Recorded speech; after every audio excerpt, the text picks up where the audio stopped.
significance of the magazine that the commander gives to Offred. What does this represent? How does this reveal what the commander thinks about Gilead's norms? And do you think you could connect this to a T-Pain song for me? The commander is giving her a magazine, and I believe in one of T-Pain's songs, his lyrics, it goes, "Let me buy you a drink." And I believe that him giving her the magazine that is now not supposed to be, is illegal, that can signify as, him buying her a drink, quote unquote. He's buying her a drink. Or when he gives her love, like that also could be him buying her a drink. He made them drinks, like, he's the low-key, like, she's the bartender, he's T-Pain. Yeah, like, that is... But instead of making drinks, she makes babies. Which is, like, in the same scale for their society. Yeah, it's the same importance. I'd say babies to the commander are drinks to T-Pain. In a magazine. Goes, "What's the chance of you rolling with me back to the crib?" This could also signify how he asked her to come to the study, like, every other He invited her to the crib. He did, and he goes, "Let's get drunk, forget what we did." That could signify how they're playing Scrabble. That's like them getting drunk, quote unquote, right? Yeah. And then, like, the goodnight kiss signifies, like, the end, and that's like, forget what we did. Don't talk about it. Playing Scrabble to forget the fact that he literally has to repeatedly rape her in order to produce children. Yeah. I'm sorry. That's it for the podcast. We're not gonna talk anymore. Offred's rolling with the commander. Okay, that's enough. In chapter 25, Offred observes Serena Joy in the garden, reflecting on her past as a televangelist. How does Serena's character embody the contradictions of Gilead's ideology? In what ways is she both a victim and an enforcer of the regime? Well, like, she would go out every day to her job and preach about how women should be, like, better Christians and how women should stay at home. Like, and now, like, she had to take her own advice. She's stuck at home. She can't do anything. And she's kind of, like, seeing the consequences of what she used to encourage, and probably see that it isn't great, but that would, like, completely go against her pride to actually say that out loud, so she can't. So I don't know. I think that's probably why she's so grumpy all the time. She can't come to terms with herself because of what she was advocating for actually is, like, hell for her. Oh, interesting. So you think it's more of, like, a subconscious, like, a projection? She's just mad at her. Yeah. Well, I mean, I think everyone definitely has a lot of subconscious issues, like, in this totalitarian regime. But I think like hers is, like, I think that's what she's going through. Like, imagine you spend, like, most of your adult life, like, talking about the Lord and talking about, like, Christians and Jesus Christ, but then, like, just for it to backfire on you, and then you have to, like... I know. It's, like, really incredibly depressing. Mm-hmm. Especially since, like, in the first part of her life, she was probably thriving. Like, when they talk about Serena Joy, they're like, oh, she was so beautiful. She was a star. She could sing so well. She had, like, beautiful blue eyes. Like, all this stuff. Like, she was probably living the life then, thinking that she was doing everything perfectly. And then it, like, completely went the other way. Right. Yeah, I mean, that would make her so bitter. Mm-hmm. And now she, like, deals with that by controlling Offred and making her life miserable. Yeah. Damn, Serena Joy. I think the color red indicates fertility. While it's similarly a color that represents oppression and control, since handmaids often are valued just by their ability to reproduce, symbols in Gilead, the women have degenerated into various roles without identification or independence. My name is Eaton, and for this question I said the specific colors used suggest that there's a certain societal role or a power dynamic associated with them. And I thought that this was shown by how the handmaids were the color red and the housewives were the color blue, and then the guardians were the color green, which could show that they have different authorities. All right, this is Cardin, and I agree with everyone with what everyone said. And just adding on, there's one scene where Offred was saying that the wings are on her face, and the face in the color of the blood, which was red. So her face was red, the wings were red, and the color of blood was red, and it's the way they are. their purpose is solely for reproduction. So that kind of the color of red kind of just goes along with their role. What do you think the author's perspective on men is? After reading the book on The Handmaid's Tale, I think the author would definitely not be fond of men just because how she is perceiving men in the book. In my opinion, I think that the women are treated very unfairly, but I'm not saying it's over exaggeration, but it seems like the men are men are portrayed as evil, and the women are just getting punished from that. I agree with what Tristan said in the sense that the author doesn't have very good perspective on men. And I think that this is somewhat reasonable because you have to think about when the book was written, and this is when gender equality was much more of an issue than it is today. And it was just so much worse for women then than it is now. I think it was written around 1985. So yeah, I think that makes sense how the author sees it that way, and especially when it was written in a time where things like this were real and actually happening. Maybe not to this extent. The book would be more of an exaggeration of that, but there's definitely more there was more oppression then compared to now. The author definitely portrays men as enforcers and as oppressive people, but I also think with the additions of characters such as Nick, there are men that are less oppressive and more so sympathetic or empathetic with the women, and I think this just shows this is more so about a power dynamic rather than talking about gender, but it's still both themes are so important as well.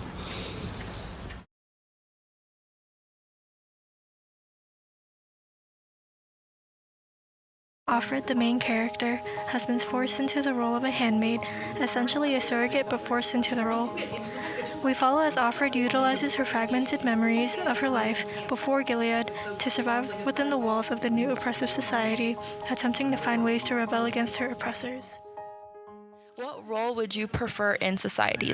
Would you want to run away and be an unwoman, a handmaid, a Martha, a wife, a commander, a guardian, or Nick, who works for the commanders? I think he's maybe technically a guardian. I don't know. He's a guard. Yeah, or a guard of some sort. Yeah. All the roles in this Gilead society, they're not favorable. If we had to choose one, I'd also probably choose a Martha. But if we were to have literally any role that is mentioned in the book, I would choose to be a Japanese tourist. Because they're only visiting. Them and little by little let them know what's actually happening, and maybe start a rebellion, but it has to be a safe way. But just to keep them safe, and I wouldn't want men looking at them. He could say no, and everyone would believe him and not her. So he's using this advantage he has over her to get what he wants out of it, and he wants company. That's relatable. People get lonely. He has no one to interact with. It makes sense, but he's not thinking, oh, she must be lonely. He's thinking, I'm lonely. Honestly, I do agree, but I also think that we don't really know him enough to be able to make solid claims that he is an evil person. Yes, I do think he's leaning towards evil because, the men in the society seem very thirsty.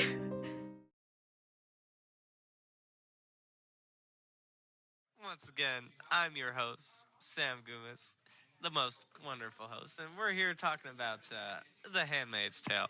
And the next question we got is for one of our listeners to call in on, I believe. And what's this? I'm getting a call. Oh, yes. Thank you very much. Now, this listener has a question here. They're saying in chapter 25, Offred observes Serena Joy in the garden, reflecting on her past as a televangelist. How does Serena's character embody the contradictions of Gilead's ideology? And in what ways is she both a victim and an enforcer of the regime? And I believe this one was, what was that? Oh, yes, it's for Sophie. Thank you. Please tell us. Thank you, Sam. So, Serena Joy, she is a very interesting character because this is kind of our view into the wives' roles, the wives' lives in this new society. Now, Serena Joy, she wanted this for herself. When she was in pre-Gilead, she would preach, traditionalist like ideologies, saying women should remain at home, that they should, serve their husbands. But now that this has come true for her, she is the wife of a commander. She gets to live her life at home, not have to worry about, handmaid's duties or being in the colonies as an unwoman. It seems like she's a bit sad and sort of reminiscing for the past, just like Offred is. This kind of shows that maybe, even though she believed this herself, maybe it wasn't her original belief. Maybe this was pushed onto her by other women, perhaps her mother or her grandmother, who also had traditional values. And this kind of shows how it's only with the compliance of other oppressed peoples that Gilead, like other oppressive governments, are able to sustain themselves, because then kind of the conflict between oppressed people means that they don't focus kind of their hatred onto the real root cause.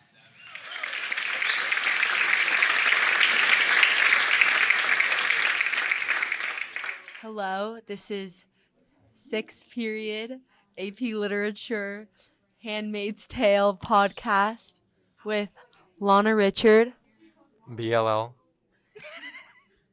and Nia Adesanya. And in spirit, Anaya. Okay, as the host, Lana, I will be reading off the questions. Okay, number 1. In chapter 23, Offred begins her secret meetings with the commander. Why do you think the commander invites her to play Scrabble? What does this act suggest about power dynamics, loneliness, and the control in Gilead? Anyone want to go first? I can start off first. I think that in the game Scrabble, she thinks that she feels like she has a little control over her life. So the power dynamic of her being able to play a game with the commander and not feel so alone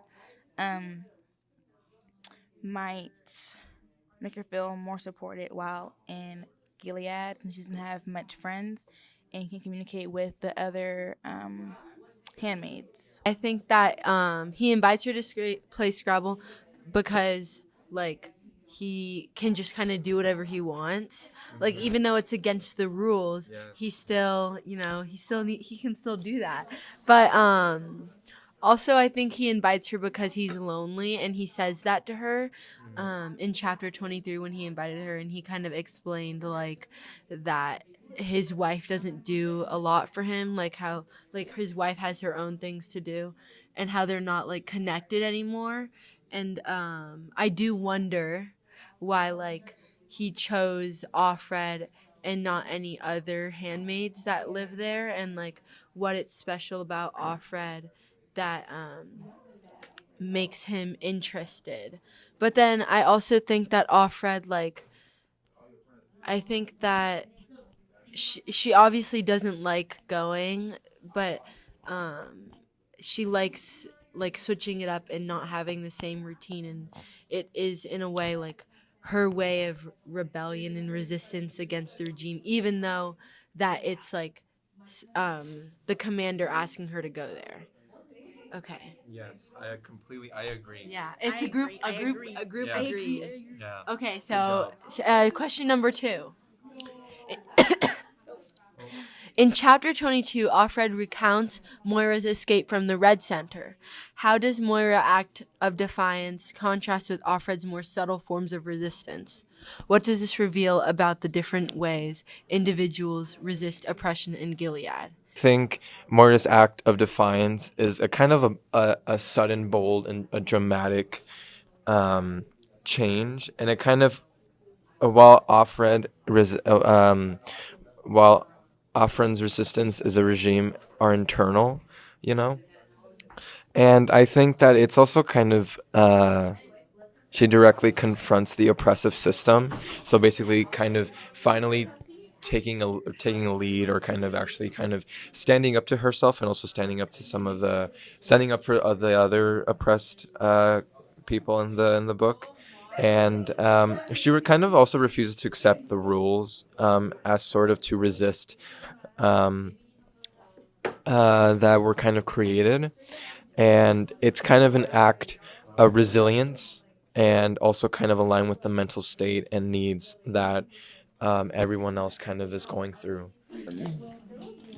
Moira's act of defiance is also bold, and I think it's like dramatic and like as it's like physical, whereas Offred's is internal, and like I think like Offred's resistance is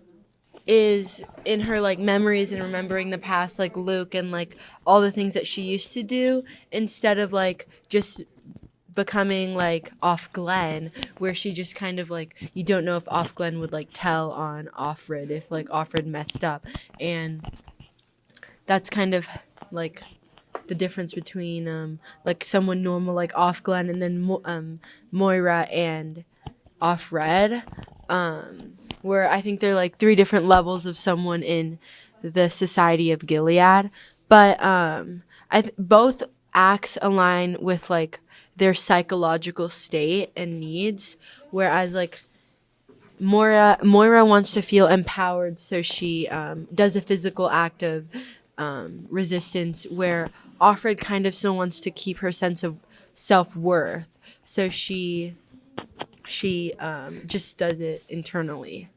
Yeah. So, question number 3. Do you think the quote, "But remember that forgiveness too is power. To beg for a power and to withhold or bestow it is a power. Perhaps the greatest. Maybe none of this is about control. Maybe it's about who can do what to whom and be forgiven for it. Is exploring the idea that the women have lost the power, that they have once had the same way they lost their ability to spell, or that the men were always the manipulators during that time." Okay. I think that the quote highlights both that women have lost their power and that men are like manipulators, but it highlights that although women have lost power, they are also forced to submit to male control and be manipulated. So I think that it suggests that men are always in positions of power, and since Gilead, that position has been reinforced. Thank you for that, Lana. Anyways, I completely agree with everything you said, but no offense, I'd like to add a little bit more to that. So anyways, thank you. Anyways, to me, I think an interpretation of that can be that it explores the idea that women have lost their physical autonomy, but also kind of their agency, including the power to forgive or seek forgiveness. Like, for example, in Gilead, the women's voices are suppressed and the roles are strictly defined, if that makes any sense, and their ability to engage in meaningful actions, like forgiveness, has kind of been constrained from the beginning of the book. And on the other hand, I think it can be interpreted as reflecting the broader societal power dynamics between men and women in Gilead. And I feel like in this interpretation, the quote challenges the idea that control in Gilead is solely about the brute force or domination. And lastly, I feel like this quote might be hinting that the power dynamics are also tied to emotional manipulation. I think that the quote is exploring power and freedom as Offred is thinking about the idea of people having power over her and over the other handmaids. All the actions, like asking for forgiveness and the act of forgiving, can be forms of manipulation and power to the people is it challengers? What's like the master's name? Commanders. And the commanders of people who are living in Gilead. So I do agree with both of you guys, honestly. And I do think that, honestly, it's just, it is exploring the idea of having lost power. Like how they lost their ability to spell. It's just, honestly, it's just super sad that there's all of the things that once made them themselves and once, gave them that sense of empowerment and individuality. Yeah. Yeah. Okay, fourth question. When Offred talks about Moira, she refuses to refer to her as a wife, handmaid, aunt, or Martha. In the story, what do you think she symbolizes? Not only friendship, but like freedom and resistance to labels. Like not only does she see Moira as like her best friend in the like literal past life that they used to have together, but she refuses to like make her a new person because like in the new society of Gilead, it's like you can't have a personality almost, and she wants to continue to stick that personality to Moira. Okay. That some people just kind of want to distance themselves away from some of the women because they kind of see the women as like weak or pathetic, or kind of see them as something that they kind of use or kind of describe as like, or kind of act misogynistic towards, or kind of act like objects. So they kind of try to distance themselves away from the women. So I feel like it kind of symbolizes just the men being men and just like being not great to them. So yeah, taking it back to Lana Del Rey. Okay. The host. Okay. Number 5. How does Offred's mental state conflict between fear and hope and change in these chapters? And what do her thoughts reveal about the mental turmoil of the handmaids under Gilead's rules? Go ahead, Nini. I can start this off.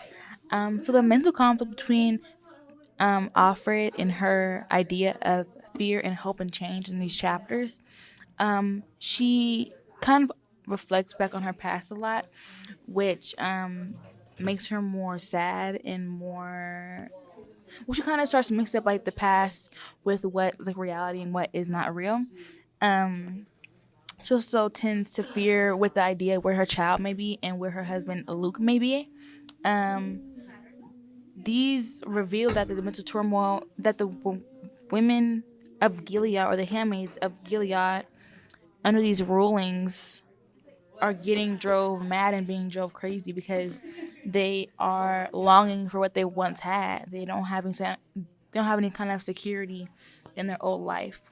What do you think, Mr. BLL? Thank you so much, Nia. Anyways, so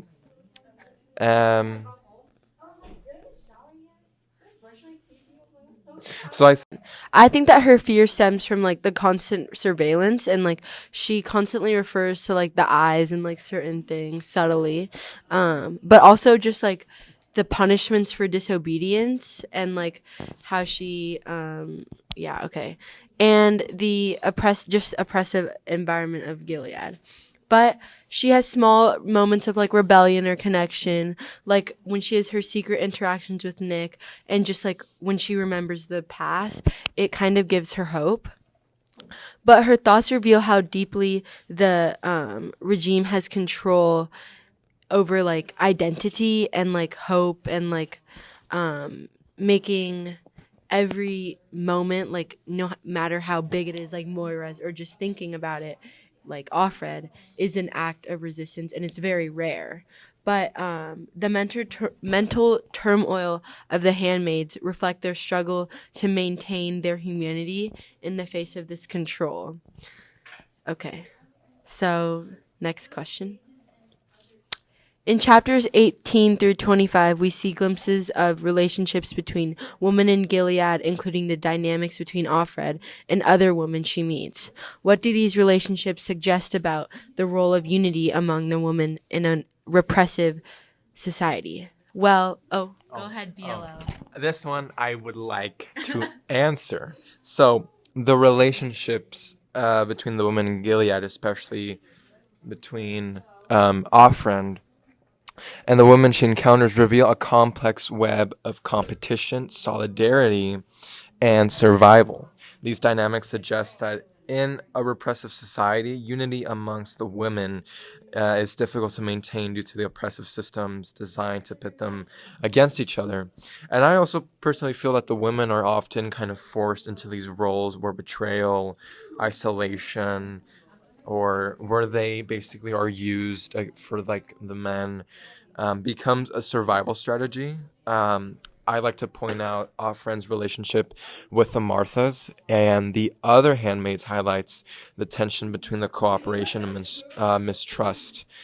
To me, in such an environment like this, I think the women are also encouraged to see each other as rivals. They're, like I said, they're kind of pitted against each other, and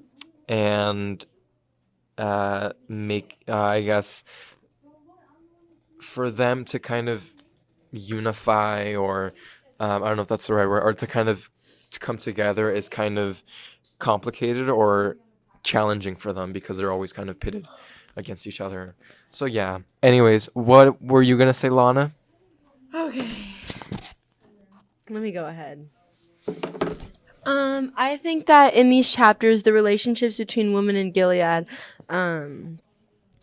suggest the solidarity and unity that women have are like dangerous, but like potentially powerful, and they also have like rare moments of like understanding each other. Like during the ceremony when Alfred and another handmaid tried to communicate before they were looked at by an aunt.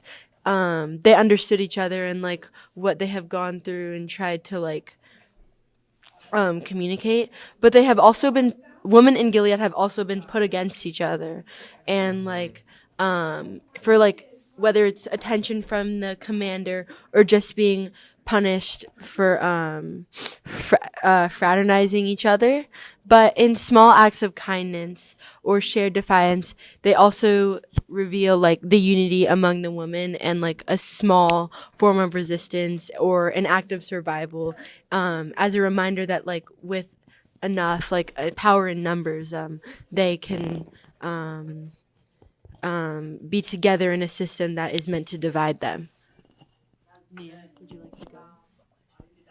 Question number 6, or would you like to go straight to 7? Let's just move on to 7, guys. Okay, let's go. So this is the last question because we're running out of time. But how does the use of ritual and symbolism in Gilead reflect the themes of control and resistance? What significance do the everyday acts of defiance or submission have in the larger context of the novel? Go ahead, Nia. Okay, I'm just thinking about the scene. Do you guys remember like the scene where they had the ritual where they hung the doctors? Yeah. Mm-hmm, yeah. Yeah.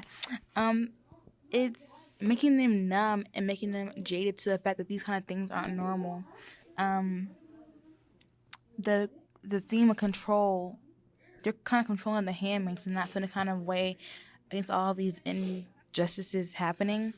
I think that the everyday acts of a defiance, that the handmaids can't be defiant. They have to stay in line, stay in order. That's how they are being kind of watched by like the aunts. Since it's kind of happening right now, with like we're kind of becoming more numb to things happening in the world, and we're not really noticing that these kind of things aren't normal. Wow, that was so cool. That was crazy. Yeah, go off, Queen. Anyways, so this one's a long one, guys. So make sure you grab your popcorn. Make sure you grab your. This is the last Yeah, totally. Yeah. So, anyways, so I guess for me, ritual and symbolism. Oh my God, I can't speak. Symbolism. Sorry. In Gilead, I think these elements play kind of like a big role in kind of reinforcing control and providing a subtle space for resistance for some of the women.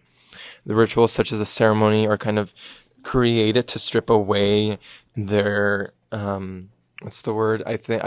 individuality, and turning women into mere vessels for reproduction. And I feel like they also kind of symbolize the dehumanization forces of Gilead, where personal identity and autonomy are sacrificed for the sake of the regime's goals and solely for to kind of give more power, I guess, or to kind of like strip away the power of some of the women. And however, I feel like the everyday acts of of defiance, such as Offren's secret thoughts, small rebellions, or attempts to connect with others, kind of represent a form of resistance within the constraints of such a rigid, destructive society. I feel like they also underscore the most repressive conditions as well.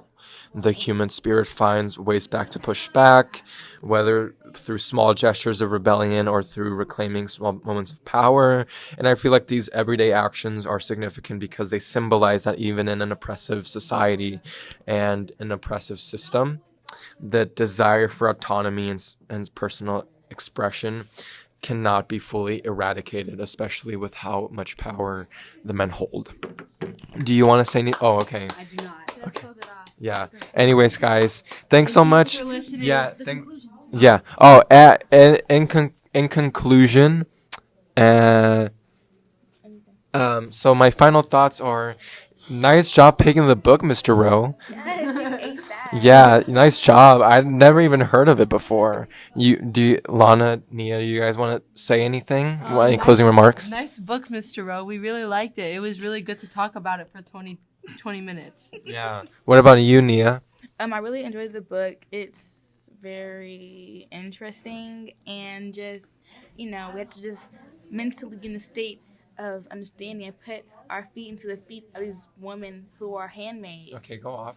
Yeah, ate that. So. Oh, look, Anaya's here. Hello.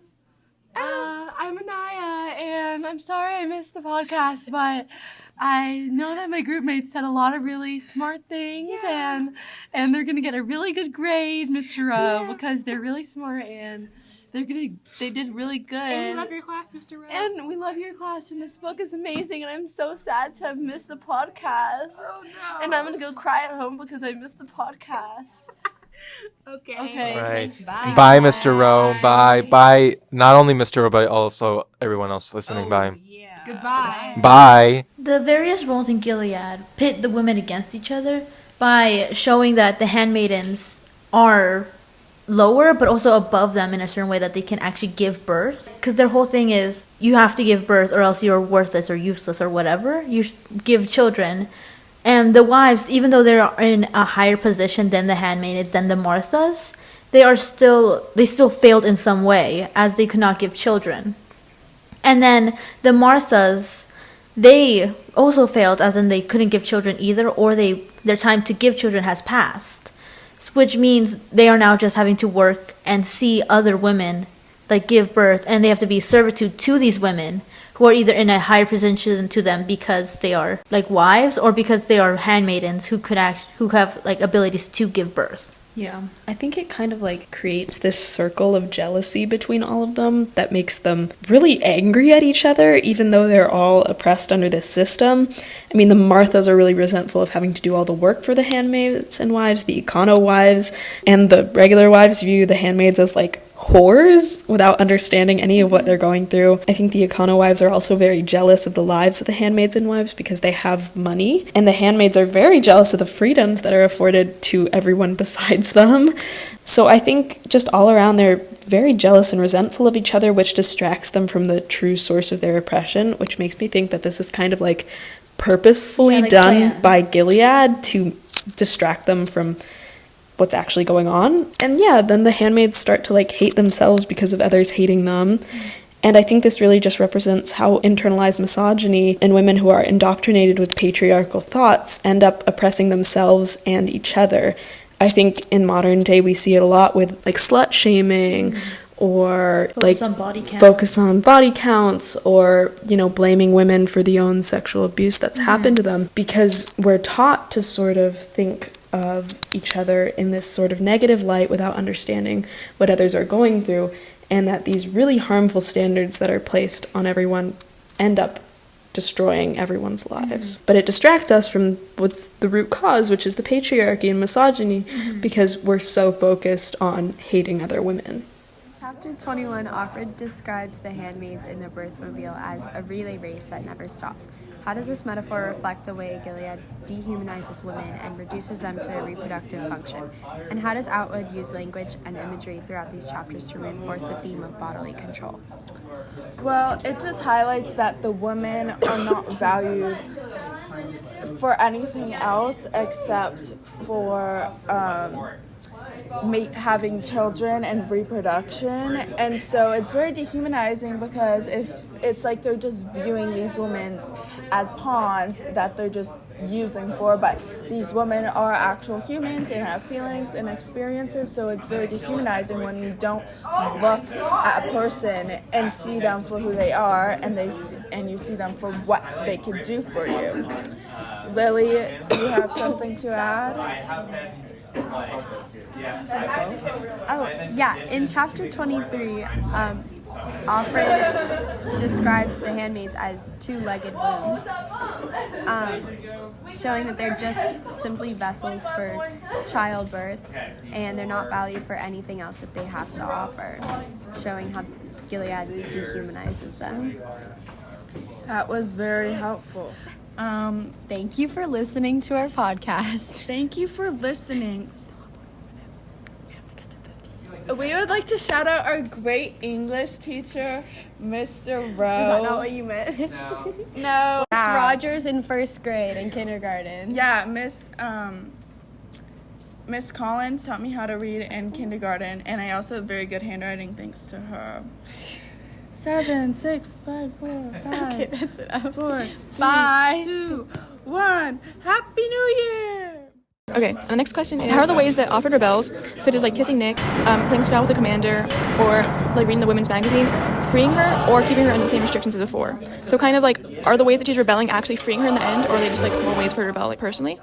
And how are her small rebellions and sources of pleasure similar or different from those of the commander's wives and Serena Joy? And so I think, although she is rebelling and breaking some rules, she's not any closer to being free or to finding freedom because she's still trapped within her role. Like, I think it's good for her to be able to have like rebel and not like submit, I guess, to these structures, but at the same time, she's not any closer to being free or finding Luke or finding her daughter or closer to like being liberated, I guess. I completely agree. I think that for her, like, resisting is something very small and it's more of a mental note. Like when she went downstairs to like pick, I think it was like a petal or a flower or something, to have like something to keep for the next woman that will be in her room and everything. It's just very small things in order to feel that she still has an impact, even though she doesn't really have much control in what happens. Mentally, I think that she believes that this is probably not going to happen, but the thing that keeps her going and keeps her from only doing these small restrictive things is the idea that she'll be reunited with her family and her husband again. Yeah, so obviously, like you said, it is a form of resistance, but I feel like